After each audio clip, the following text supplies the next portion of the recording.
Hello my dear friends. तो आज हम हिस्ट्री का दूसरा लेक्चर लेके आ रहे हैं जिसमें हम पढ़ेंगे वास्को डी गामा जब यहाँ आते हैं, कैसे आते हैं, क्यों आते हैं। ये हमने कल के लेक्चर में आपको कंप्लीट कराया।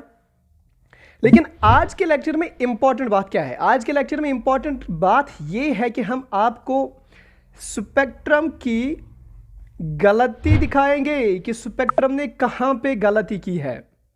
स्पेक्ट्रम ने कहीं पे गलती तो की है, बहुत सारी जगहों पे बहुत सारी किताबें गलती तो करती है, गलत लिखते हैं। लेकिन हम आपको इस लेक्चर में दिखाएंगे कि स्पेक्ट्रम ने आपके इसी सेकंड ही लेक्चर में कहां पे इसने गलती की है, ये आपको दिखाएंगे हम अपने लेक्चर में।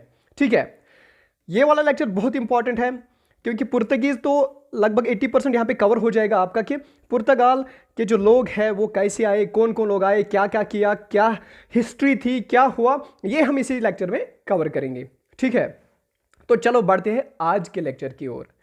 तो देखो बेटा, सबको पता होगी कि पहले यहां पे जो आए थे हिंदुस्तान, जो इंडिया आए थे, जो रास्ता ढूंढ ढूंढ के आए थे वो थे Vasco D gamma. First man जो यहां पे आए थे वो थे वास्को डी गामा। लेकिन कल के लेक्चर अगर आप याद करेंगे तो कल के लेक्चर में हमने आपको बताया था कि कोई एक था जो पहले केप ऑफ गुड होप तक आया, जो था केप ऑफ गुड होप तक तो आया था, लेकिन वहां से उन्होंने बोला था कि हाँ यहां से प्रोबेबली रास्ता जाता है इंडिया की ओर, एशिया की ओर।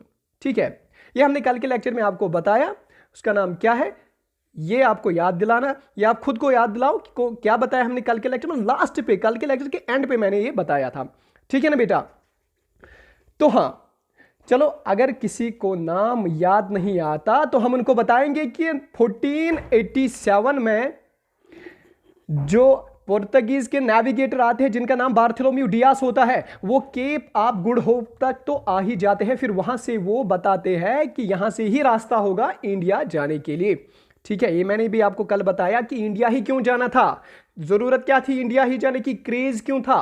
ठीक है ना बेटा? तो बढ़ते हम आज के लेक्चर की ओर। इसके 10 साल बाद, 1487 के 10 साल बाद, करीबन 1497 और फिर 1497 के बाद 11 महीने लगे वास्को डी गामा को अराइव होने में। कहां?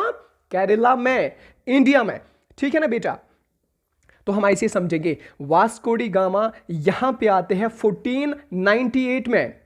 लेकिन वास्को डी गामा अकेले नहीं आते हैं, अपने साथ 3 शिप्स को लाते हैं। और कई बुक्स लिखती है कि उन्होंने अब्दुल माजिद नामी एक आदमी को, जो पायलट होते हैं उस टाइम के, गुजरात के होते हैं, उसको अपने साथ लिया और उन्होंने ही, यानी इसी अब्दुल माजिद ने वास्को डी गामा को और उनके साथ जो 3 शिप्स थे उनको रास्ता दिखाया। कहां? कैलीकट की ओर, केरला की ओर।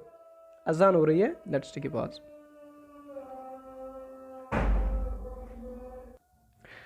तो ठीक है ना बेटा, क्या बता रहे थे हम? वास्को डी गामा जो थे आए 1498 में, वो इंडिया आए। कहां आए? कैलीकट में आए। सर अब यहां पे क्वेश्चन उठता है, सर ये कैलीकट कहां है? ठीक है ना बेटा? तो कैलीकट अगर आप ढूंढेंगे तो शायद ही नहीं मिलेगा क्योंकि आज इसका नाम कोझिकोड है। ठीक है ना बेटा? तो आज आपको कोझिकोड आप सर्च कीजिए तो आपको मिलेगा, केरला में है। सर केरला कहां पे है? घर जाके मैप देख लीजिएगा, यहां पे केरला है। देखो बेटा, ये वाला जो रीजन है दिस इज द केरला, ये वाला रीजन केरला है। तो यहां पे है कोझिकोड, कैलीकट जिसे कहते हैं। ठीक है ना बेटा? तो यहां पे आपका कैलीकट है। ओके, तो अब यहां पे क्वेश्चन आता है, यहां पे कंफ्यूजन क्रिएट होता है, sir why Calicut? Sir Vasco D gamma क्यों कैलीकट गए? कहां क्यों जाना था कैलीकट? क्यों केरला जाना था? कैलीकट ही क्यों गए? क्योंकि बेटा जो कैलीकट था ना, that was an interport. Interport क्या चीज होता है? तिजारती मरकज, यानी जो तिजारती मरकज होता है जहां पे तिजारत किया जाता है, जो सेंटर होता है, एपिसेंटर होता है तिजारत का, तिजारती मरकज का कैलीकट। इसी वजह से वास्को डी गामा को जाना ही जाना था कैलीकट। गुड, तो इसीलिए वो केरला गए, कैलीकट गए। लेकिन हेल्प किसने की? अब्दुल माजिद ने हेल्प की, एज पर द बुक्स। ठीक है, वहां पे उनका अच्छे से स्वागत किया, वार्मली वेलकम किया जो हिंदू रूलर थे वहां के कैलीकट के। देखो बेटा, यहां पे कंफ्यूज नहीं होना, ये जो जैमोरिन है ना, ये इनका नाम नहीं था जैमोरिन, ये बेसिकली मोनार्क किंगडम था। इसी मोनार्क किंगडम का नाम था जमोरिन। लेकिन क्यों पड़ा था नाम Zamorin? Sir Zamorin basically Malayalam language है जो समुद्री से निकली है। समुद्री खुद समुद्र से निकला है, समुद्र माने सी। तो समुद्री का मतलब होता है लॉर्ड ऑफ सी, यानी उनको टाइटल पड़ता था, यानी जो वहां के रूलर होते थे उनको टाइटल पड़ता था लॉर्ड ऑफ सी, समुद्री, जमोरिन, और इसी समुद्री से जमोरिन निकला है। ठीक है ना बेटा, तो बस यहां पे कंफ्यूज नहीं, उनका नाम नहीं था जमोरिन।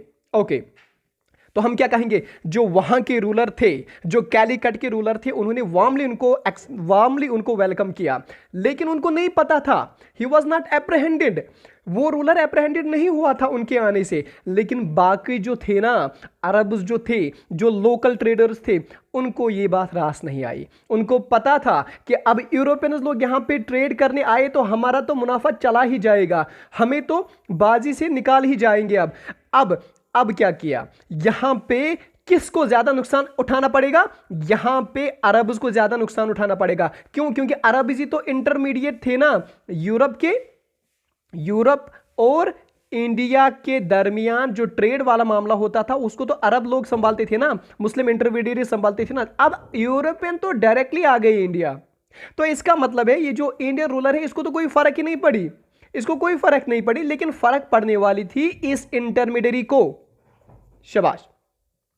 ओके, अब यहां पे है, ये कहां पे आते हैं, हिंदू रूलर जो जमोरिन, वहां पे जो मैंने आपको बताया मोनार्क किंगडम था, ये वार्मली वेलकम करते हैं इनको, और वास्को डी गामा आते हैं ट्रेड के लिए।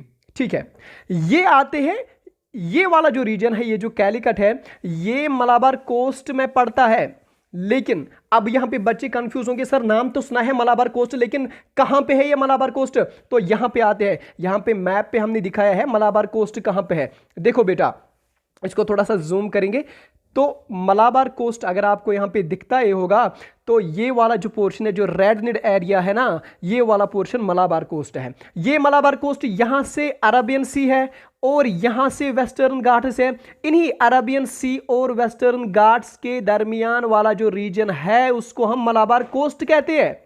ठीक है, उसको हम मलाबार कोस्ट कहते हैं। लेकिन अब अगर यहां पे कभी आपके एग्जाम में आया, ये तो जियोग्राफी टर्म है, ये तो जियोग्राफी नॉलेज है, वो भी आपको देंगे। ठीक है, अगर आपको एग्जाम में कभी आया कि मलाबार कोस्ट में कौन कौन से स्टेट्स आते हैं, तो गोवा से लेकर कन्याकुमारी तक, गोवा, कर्नाटका, केरला और कन्याकुमारी, इनका थोड़ा थोड़ा पोर्शन यहां पे आता है मलाबार कोस्ट में। तो सिंपली अगर कोई पूछेगा मलाबार कोस्ट क्या है, तो आप सिंपली आंसर करना अरबियन सी से लेकर वेस्टर्न घाट्स तक जितना भी फ्लैंक है उसको हम मलाबार कोस्ट कहते हैं। तो ये मलाबार कोस्ट में ही कौन लाई करता था?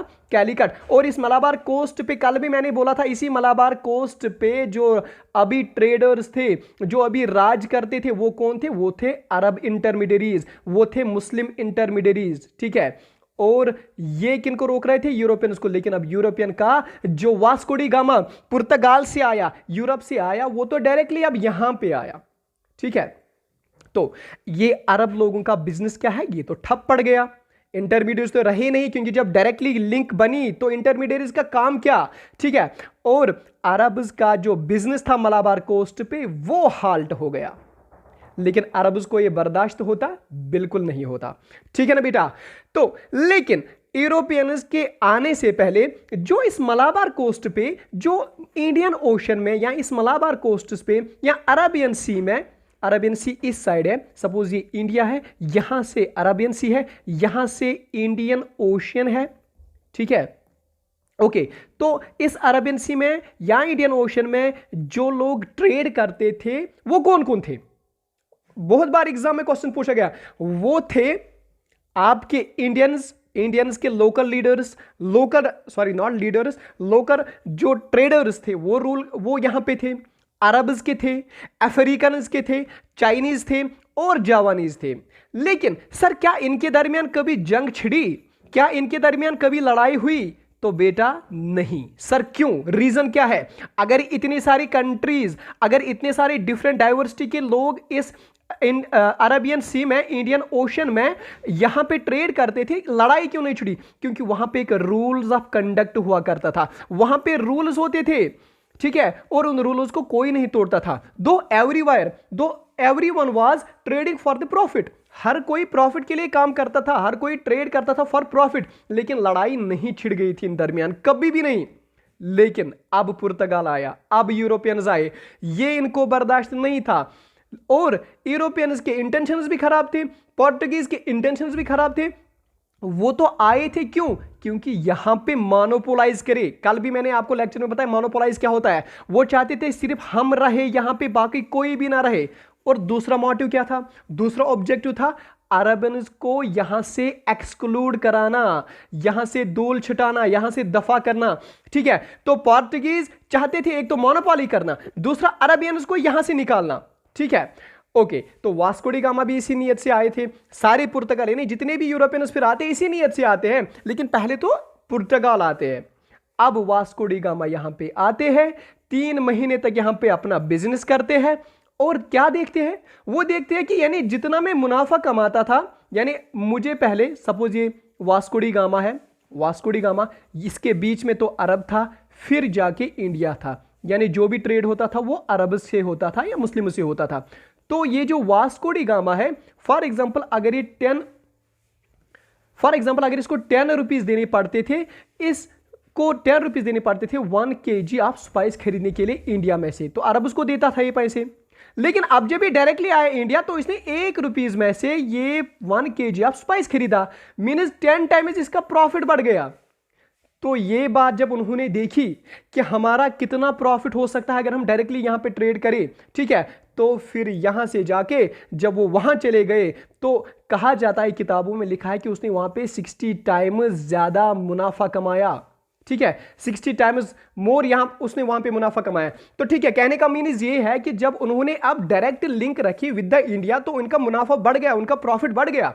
ठीक है ना, और उनका जो मोटिव ही यही था, अब मोनोपोलाइज करना और अरब्स को यहां से एक्सक्लूड करना। यह बात आपको इंपॉर्टेंटली याद रखनी है यहां पे।